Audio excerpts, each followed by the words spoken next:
Welcome to Presentation, Ponder, Practice. People of faith are living demonstrations of faith. More convincing evidence for faith is given as we continue looking at Hebrews chapter 11. Hebrews chapter 11 and verse 20. By faith, Isaac blessed Jacob and Esau, even regarding things to come. Isaac trusted God, therefore he blessed his sons by talking about the blessings which would come to them. Genesis chapter 27, verses 27 through 40. Isaac trusted in the words of God that the promise would sometime in the future be fulfilled.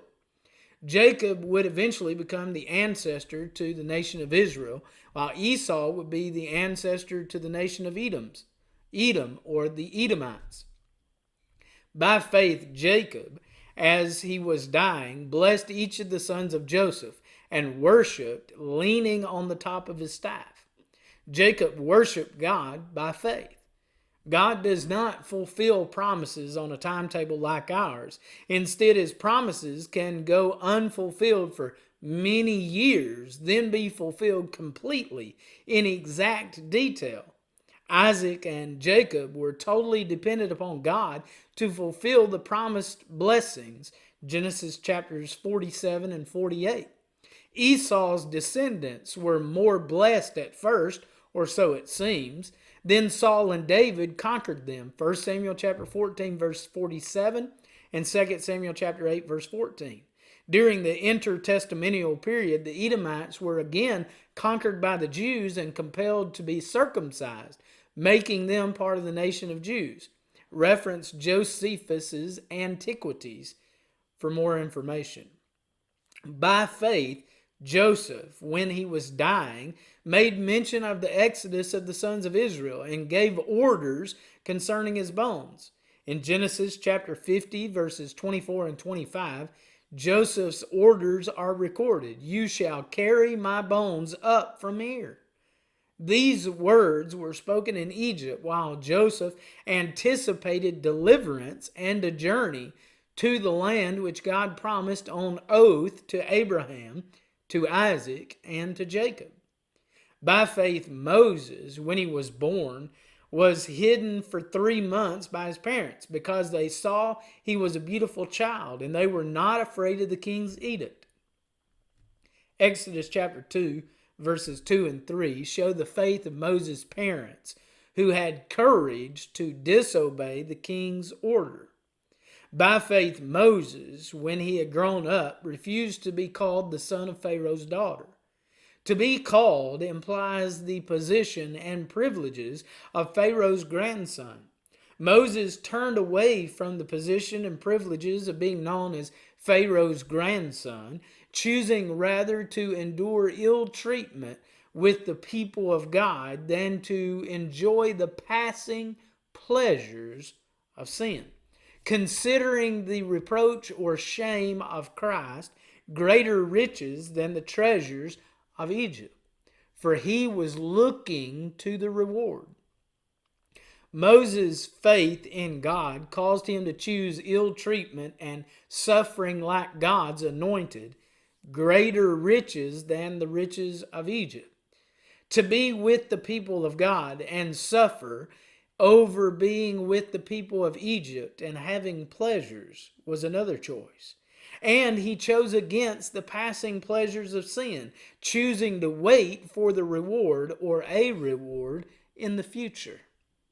By faith, he, Moses, left Egypt, not fearing the wrath of the king, for he endured as seeing him who is unseen. The king is again Pharaoh from the earlier in verse 24. Pharaoh is a title, not a name. It is the faith of Moses that is highlighted, though. The faith of Moses made him leave Egypt and made it possible for him to be unafraid of the king's anger. Exodus chapter 2 and verse 14 is explained or modified by Hebrews chapter 11 verse 27. Him who is unseen is a reference to God. Because of God, Moses did not turn back. Rather, he endured. By faith, he, Moses again kept the Passover and the sprinkling of the blood so that he who destroyed the firstborn would not touch them, the Israelites' firstborn. This event is from Exodus chapter 12, verses 12 through 42. Moses trusted in God, therefore he obeyed God's instructions, setting up a future for Israel. The Passover was made under Moses' instruction. Moses and the people of Israel kept the Passover because of their faith in God. Moses also ordered the people to sprinkle blood on their doors, and they obeyed by faith.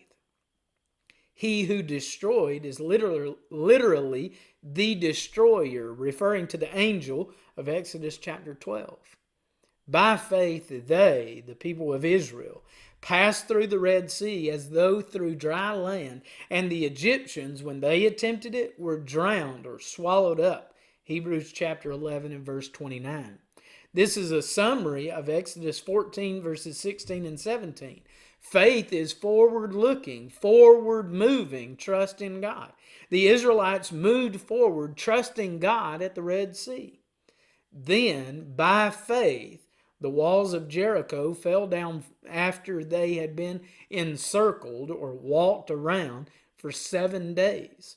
Moving forward in Israel's history to Joshua chapter 6, verses 1 through 20, brings up the Battle of Jericho and the faith of the people on display there. The walls of Jericho fell down flat because of the Israelites who trusted in God and obeyed his instructions. By faith, Rahab the harlot did not perish along with those who were disobedient after she had welcomed the spies in with peace. Because Rahab trusted God, she was not killed with those who disobeyed God, for she welcomed or received the spies into her home with peace.